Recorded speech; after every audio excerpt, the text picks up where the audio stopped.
Pedro, o romano, que pastoreará suas ovelhas em muitas tribulações. E quando essas coisas acabarem, a cidade das 7 colinas será destruída, e o temível juiz julgará seu povo. Vocês já ouviram falar que o último Papa já está entre nós e que o fim dos tempos está próximo? Essa ideia tem circulado há séculos e alimentado especulações entre fiéis e estudiosos. O nome mais citado nesse contexto é a enigmática profecia de São Malaquias, um conjunto de previsões que supostamente descrevem todos os papas da história até chegar ao derradeiro líder da Igreja. Segundo essa teoria, estaríamos vivendo os últimos momentos do papado e talvez até da humanidade. Mas será que isso faz sentido? De onde veio essa profecia? Quem a escreveu? E, mais importante, será que há evidências sólidas que sustentam essa narrativa, ou estamos apenas diante de mais uma teoria construída em interpretações vagas e coincidências forçadas? No vídeo de hoje, vamos mergulhar fundo nessa questão, analisando fatos históricos, documentos antigos e as razões pelas quais essa profecia pode não ser tão confiável quanto muitos acreditam. Se você quer saber toda a verdade por trás dessa história, continue assistindo porque o que vem a seguir vai te surpreender. A profecia de São Malaquias, supostamente escrita no século XII, é um conjunto de 112 lemas latinos atribuídos a cada Papa futuro, desde Celestino II, eleito em 1143, até o último da lista, chamado de Petrus Romanus. Segundo essa interpretação, cada lema corresponderia a características marcantes do respectivo pontífice, seja por seu brasão, origem ou acontecimentos de seu papado. O mais intrigante, porém, é a promessa do fim. Acredita-se que o último papa da lista, Petrus Romanus, governaria em meio a perseguições e tribulações que culminariam no colapso da Igreja Católica e possivelmente no juízo final. Desde a eleição do Papa Francisco, muitas pessoas passaram a especular que ele poderia ser esse último Papa. Afinal, ele é o primeiro a adotar o nome Francisco, rompendo uma tradição de séculos, e sua liderança ocorre em tempos de desafios profundos para a Igreja. Mas será que essa ideia faz sentido? Vamos analisar os fatos com mais profundidade. Vamos falar sobre a origem desse documento. Acontece que essa profecia só apareceu no século XVI, quase 400 anos depois da morte de São Malaquias. O responsável por publicá-la foi um monge beneditino chamado Arnold Wion, que incluiu a lista em seu livro Lignum Vitae, uma obra que compilava biografias de santos e figuras eclesiásticas. Curiosamente, antes dessa publicação, não há nenhum registro histórico, documento ou menção a essa profecia em escritos anteriores, o que levanta um grande questionamento.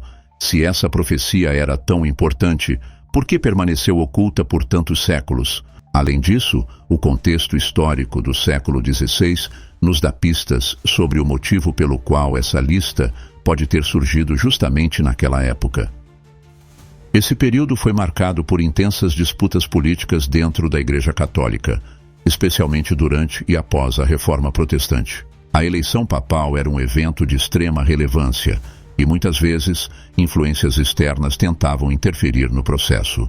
Alguns estudiosos acreditam que a profecia pode ter sido forjada para favorecer determinados candidatos ao trono papal, criando uma narrativa que os legitimasse como escolhidos divinamente.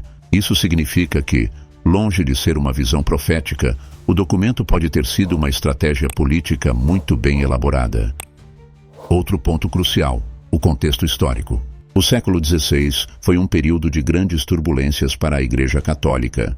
Esse foi o tempo da Reforma Protestante, quando Martinho Lutero e outros reformadores estavam desafiando a autoridade papal e promovendo uma nova visão do cristianismo. A Igreja enfrentava forte pressão tanto de governantes europeus quanto de movimentos internos que queriam reformá-la. Além disso, a eleição de um Papa era um evento extremamente político, onde influências externas, como reis e imperadores, desempenhavam um papel fundamental na escolha do próximo líder da Igreja. Diante desse cenário, muitos pesquisadores acreditam que a profecia foi uma fraude deliberada, criada para favorecer um candidato específico ao papado. ao atribuir características proféticas aos papas passados e sugerir que um futuro papa seria o escolhido divinamente, a profecia poderia ser usada como um instrumento de manipulação para convencer os cardeais a elegerem determinado candidato. Isso significa que, em vez de uma revelação mística, a lista pode ter sido uma estratégia política bem elaborada para influenciar o conclave papal e garantir o poder a determinados grupos dentro da Igreja. Além disso, se analisarmos os lemas atribuídos a cada papa, percebemos que eles são vagos e podem ser interpretados de várias maneiras. Muitas das descrições são genéricas, utilizando metáforas abertas e expressões ambíguas que podem ser ajustadas a diferentes realidades. Por exemplo, alguns lemas fazem referência a elementos como lua ou flor, permitindo múltiplas interpretações. Enquanto alguns estudiosos tentam encontrar conexões entre os lemas e a biografia de cada papa, outros argumentam que tais associações são forçadas e pouco convincentes. É como tentar encaixar um quebra-cabeça onde as peças simplesmente não se ajustam. Por mais que você force, algumas partes não fazem sentido algum. Além disso, muitos papas que vieram depois da publicação da profecia receberam lemas que não têm relação óbvia com suas vidas ou pontificados, reforçando a ideia de que essas previsões podem ter sido manipuladas ou simplesmente mal interpretadas ao longo dos séculos. Agora, sobre essa ideia do último Papa, precisamos lembrar que a Igreja já enfrentou crises muito piores. Ao longo da história, o papado esteve em situações extremamente delicadas, mas sempre encontrou uma maneira de se reerguer. Um dos períodos mais turbulentos foi o chamado Cisma do Ocidente, entre os séculos XIV e XV, quando a cristandade chegou a ter 3 papas rivais ao mesmo tempo.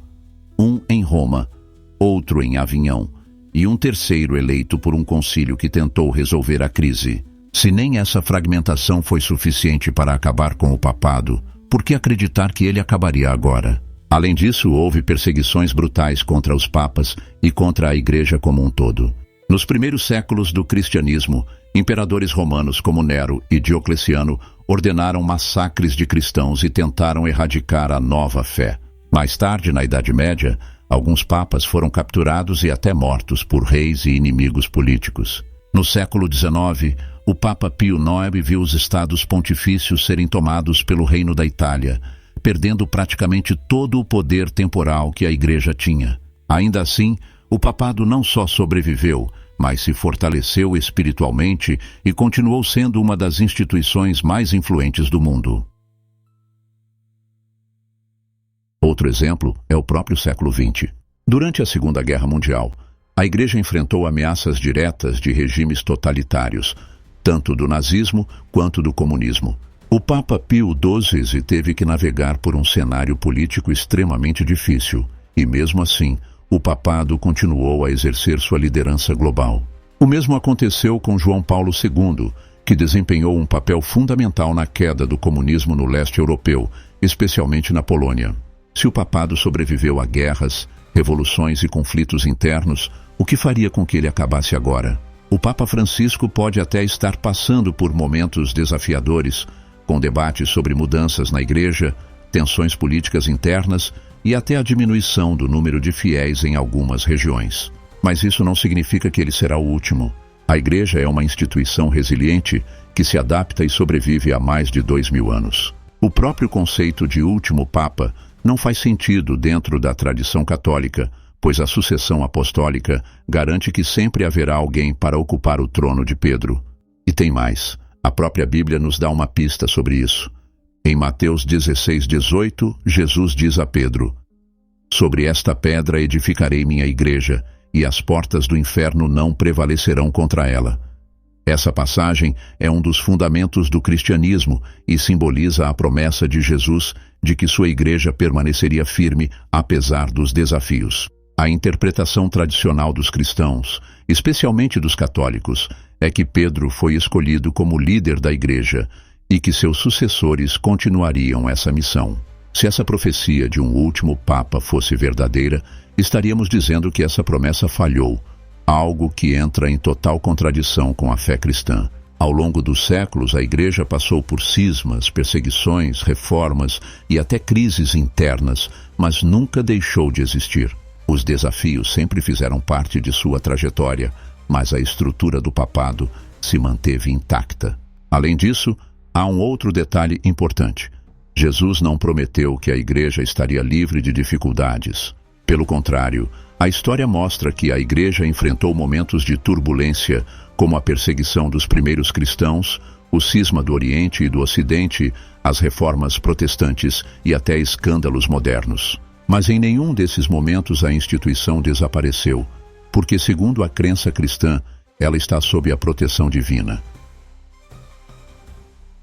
Outro argumento relevante é que se a Igreja tivesse um fim predito por uma profecia, isso significaria que sua missão na Terra não foi cumprida.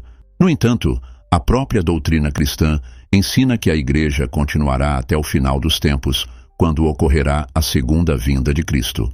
A visão escatológica cristã não fala do fim da Igreja por conta de um último Papa, mas sim de uma transformação no mundo sob o comando de Deus. Mas por que tantas pessoas acreditam nessas profecias? A resposta é simples: o medo. Sempre que há crises globais, seja na política, na economia ou na religião, as pessoas buscam respostas, e profecias apocalípticas sempre ganham força nesses momentos. O problema é que, historicamente, todas as previsões de fim do mundo falharam. O medo é uma das emoções mais poderosas da humanidade. Ele nos mantém alertas, faz com que tomemos decisões rápidas e pode ser facilmente explorado por aqueles que desejam controle ou influência.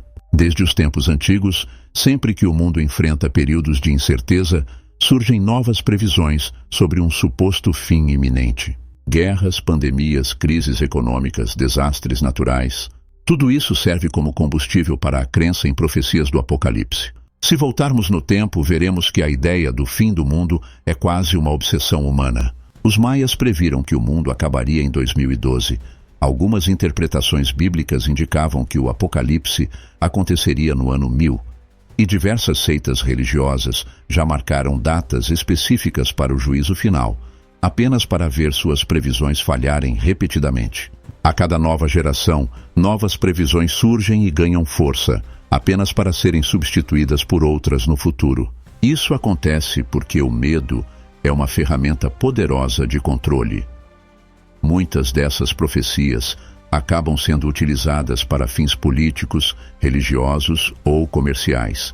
Elas prendem a atenção das pessoas, geram discussões e, muitas vezes, resultam em ações impulsivas, como vender bens materiais, abandonar carreiras ou até mesmo seguir líderes questionáveis. E o mais interessante, quanto mais incerta a realidade, maior é a aceitação dessas profecias. Quando as pessoas se sentem inseguras sobre o futuro, elas buscam explicações e conforto em narrativas que, de alguma forma, fazem sentido para seus medos e ansiedades. A crença no fim do mundo, de certa forma, oferece uma sensação de fechamento e propósito, ainda que ilusória. Então, será que o mundo está prestes a acabar?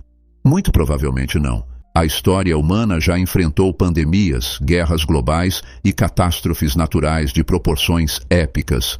E mesmo assim, a civilização sempre encontrou maneiras de se adaptar e seguir em frente. O medo do fim do mundo é algo recorrente ao longo dos séculos, mas até agora, essas previsões nunca se concretizaram. A ciência, inclusive, nos mostra que o planeta Terra continuará existindo por bilhões de anos e que os desafios enfrentados pela humanidade podem ser superados com inovação e colaboração. E será que o papado está chegando ao fim? A história nos mostra que isso também é improvável. O papado já sobreviveu a inúmeras crises, desde o cisma do Ocidente, quando havia 3 papas simultaneamente, até a Reforma Protestante e as guerras mundiais. Em cada um desses momentos, houve previsões de que o papado não resistiria, mas a instituição se reinventou e continuou. A profecia de Malaquias, quando analisada com calma, parece mais um grande mal-entendido histórico do que uma visão profética verdadeira.